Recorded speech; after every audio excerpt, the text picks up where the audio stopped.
welcome to Visayas. Ma'am, tabi nga siya. At we are now here at Magellan's Cross. Ito yung Magellan's Cross. Yes. Papasok tayo kasi seryoso tong cross na to.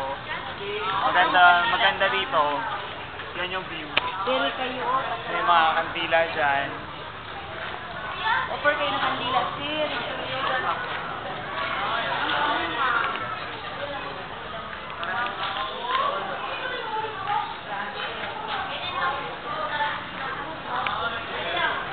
Sabihin niya, babayaran ko ako.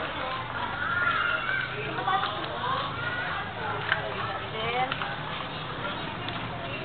Paano yun? Nakakatakot si Abby. Sinapat ko sa mukha ng baby. At ngayon, pupunta na tayo sa isang destination dito. Somewhere sa plaza. Yes. Basta plaza yung pangalan niya. Kuya, ano pong pangalan ng plaza sa banda doon? Ha? Ayun, Plaza Independent. Yun yung Ano isa meron sa mga doon? plaza dito sa Cebu. Kung ano meron doon, titingnan natin kung ano meron doon para malaman natin. Yes, of course. Bye-bye.